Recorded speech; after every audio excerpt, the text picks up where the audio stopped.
Бүгінгі видеода климакс туралы айтатын боламыз. Климакстың қандай белгілері бар, климакстың жақындап келе жатқанын қалай білуге болады, сол туралы айтамыз. Климакс ол барлық әйел адамдарда болатын табиғи физиологиялық құбылыс. Ол ешқандай да ауру емес. Климакс не себепті болатынын анықтау үшін бірінші аналық бездің құрылысына кішкене тоқталайық. Бізде әрбір қыз бала дүниеге келген кезде оның аналық безінде 250 мың, 300 мың фолликулалар орналасады. Ал ол фолликулалар қыз балалардың жыныстық жетілу кезеңіне келгенге дейін небәрі 200, кейбіреуінде 300, кейбіреуінде 500 фолликула қалады. Ол фолликула дегеніміз, фолликулалар бізде ішінде жұмыртқа жасушасы болады, және ол прогестерон және эстроген деген гормондарды өндіреді.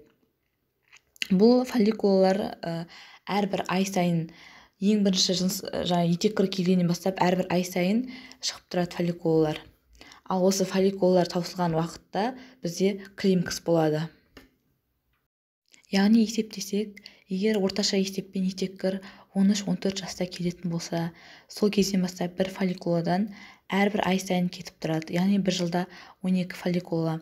Солай енді есептесек, ол әйелде 40-45 жасқа дейін бүкіл фолликулалар таусылады. Ол жаңа фолликуланың саны, біреу әйелде 200 фолликула болса, 300 фолликула болса, оның климаксы ертерек келуі мүмкін. Кейбір әйелдерде 55 жастан кейін де климакс келеді. Ол көбіне 500 фолликуласы бар әйелдерде болады. Климакс уақытына қарай, өз уақытында болатын климакс бұл 45-55 жастың аралығында. Ерте климакс бұл 40 пен 44 жастың аралығында болса, және кеш климакс, яғни менопауза, ол 55 жастан жоғарғы әйелдерде болса, кеш менопауза деп атаймыз. Ал 40 жасқа дейінгі климакс болатын болса, оны уақытынан бұрынғы климакс деп атаймыз.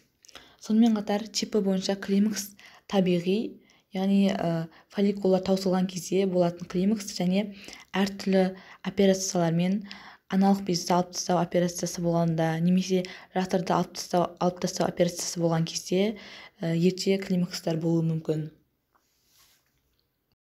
Енді климакстың симптомдарына келетін болсақ, ең бірінші ол етеккір циклінің бұзылуы. Етеккір циклі өте аз мөлшерде келуі мүмкін, немесе керісінше өте көп мөлшерде келіп кетуі мүмкін. Және оның уақыттары өзгере бастайды. 2 аптаға кешігіп келуі мүмкін, 2 айдай келмей қалуы мүмкін, сөйтіп бірте-бірте жоғала береді. Одан кейінгі 80% әйелдерде кездесетін дененің қатты күйуі, қызып кету, дененің жоғары жағы, бет, мойын, кеуде бөліктері қатты күйіп қызып жүреді. Ол қызып жүру көбіне 2 минуттан 4 минутқа дейін созылады, және күніне әртүрлі болады. Жеңіл дәрежесінде 1-ден 10-ға дейін бір күнде дененің қызып кету сезімдері болады. Және орташа дәрежесінде 10-нан 20-ға дейін, ауыр дәрежесінде 20-дан да жоғары дененің күйіп кетуі болады. Бұл кезде дене қатты қызып кетеді, жүректің тез соғуы байқалады, кейде аяқ-қолдардың дірілдеуі мүмкін. Сонымен қатар қатты тершеңдік пайда болады. Түнгі ұйқы мезгілінде де қатты тершеңдік болуы мүмкін. Ұйқының бұзылуы, либидоның төмендеуі, артериялық қан қысымының жоғарылауы немесе төмендеп кетуі, және әйел адамдарда көбіне есте сақтау қабілетінің төмендеуі, және ойын бір жерге жинақтай алмауы болады. Сонымен қатар бірнеше жылдар өткеннен кейін, менопаузадан бірнеше жылдар өткеннен кейін урогенитальды бұзылыстар, яғни ол қынаптың кірегей қабаты құрғап кеткендіктен, ол жерде көптеген жарақаттардың әсерінен жарақаттарға бейім болуы мүмкін, жыныстық қатынас кезде қатты ауырсыну сезімі болуы мүмкін. Сонымен қатар менопаузадан кейін 5-6 жылдан кейін көбіне әйел адамдарда кіші дәретті ұстай алмау болады. Бұл кіші дәретті ұстай алмау да осы қуықтың ішкі қабатында, кірегей қабаттың құрғап кету әсерінен пайда болады. Одан кейін шаштың түсуі, тырнақтардың сынғыштығы, осының барлығы коллагеннің аз қырылуының әсерінен болады. Сонымен қатар беттегі әжімдердің көбеюі кездеседі. Және кальцийдің сіңуі төмендеп, тістердің эмальдардың бұзылуы, пародонтит сияқты, сүйектерде остеопороз сияқты өзгерістер болады. Бұл белгілердің барлығы эстроген гормоны дефициті деп аталады. Бірақ кейбір әйелдерде, тек 10% әйелдерде ғана бұл климакс жеңіл түрде өтіп кетеді. Және көп мән бере бермейтін бұзылыстардың бірі бұл психоэмоционалдық бұзылыстар. Яғни әйел адамдардың көңіл күйі біресе көтеріліп, біресе түсіп, тез өзгеріп тұрады. Тітіркенгіштік болуы мүмкін, ашуланғыштық, ұзақ уақыт депрессияда жүруі мүмкін. Осы эстроген гормонының жетіспеушілігінен бастап, әйел адамдарда қан тамырларында холестериндердің жиналып қалуы, атеросклероз қалып келуі мүмкін. Одан кейін инсульт сияқты аурулар пайда бола бастайды. Эстроген гормонының дефициті болып жатқан кезде, яғни жетіспеушілік болып жатқан кезде, көбіне организм ол гормонды әйел адамдардың көбіне іш аймағында майды жинақтау арқылы жинайды. Яғни көбіне бел аймағында абдоминальды немесе висцералды майлар жиналып қалады. Менопаузаның, яғни климакстың кезеңдеріне келетін болсақ, бірінші климакс алды кезеңі пременопауза, климакс кезеңі менопауза және климакстан кейінгі кезең постменопауза деп бөлінеді. Бірінші пременопауза кезінде бұл тек етеккір циклының өзгерісі болады. Егер етеккір циклы аралығы 28 күнді құраса, ол 20 күнге болуы мүмкін. Немесе кейде етеккір циклы 1 айлап, 2 айлап жоғалып кетуі мүмкін.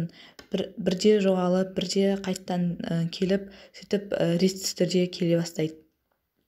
Ал менопауза кезеңінде бұл кезде 1 жыл бойы ешқандай етеккір келмесе, ол уже менопауза кезеңі келді деген сөз. Бұл көбіне 50 жасқа сәйкес келеді. Ал одан кейінгі кезең постменопаузалық кезең. Бұл кезде жаңағы климакстың симптомдары айқын көріне бастайды. Дененің жоғарғы жағының күйу сезімі көбіне әйелдерде 20 жыл бойы сақталуы мүмкін. Жаңа айтып өткендей, фолликулалар эстроген және прогестерон гормондарын өндіреді. Ал фолликулалар таусылғасын, яғни климакс кезінде осы гормондардың жетіспеушілігі болады. Сол себепті климакс кезіндегі әйелдер 5 жылдап, 7 жылдап осы гормондарды қабылдайды. Эстрогенді прогестеронмен бірге біріктірілген комбинированный препараттарды қабылдайды. Эстрадиол сияқты препараттарды 5 жыл, 7 жыл қабылдайды. Және осы кезде әйел адам өзінің денсаулықтарын күту үшін кіші жамбас астауын УЗИ-ге түсіру, сүт безінің рагын анықтау үшін маммографияға түсіру керек. Сонымен қатар липидный профильді анықтау керек. Ол қан тамырларда атеросклерозға жинақталып қалды ма. Сонымен қатар сүйектердің тығыздығын анықтау үшін денситрометрия түсіру керек, остеопороздың алдын алу үшін. Және жатыр мойнынан, цервикаль өзектен цитолиздік анализдер тапсыру керек, мазок тапсыру қажет. Сонымен қатар қандағы гормондардың да мөлшерін реттеп қарап отыру қажет. Климакс кезінде айта кетерлігі, гормонға тәуелді аурулар, эндометриоз бен миомаматки сияқты аурулар, бұл кезде керісінше олар қайта емделе бастайды. Өйткені организмде бұл гормондар болмағасын, миомаматкіде эндометриозда қалпына келе бастайды емделіп. Сонымен қатар климакс ерлерде де болады, бірақ ерлерде бұл көбіне ұзақ уақыт және көбіне белгілер көрінбей өтуі мүмкін. Бірақ климакс кезінде барлық әйелдер бірдей жаңа айтып өткендей гормоналды дәрілерді қолдана алмайды.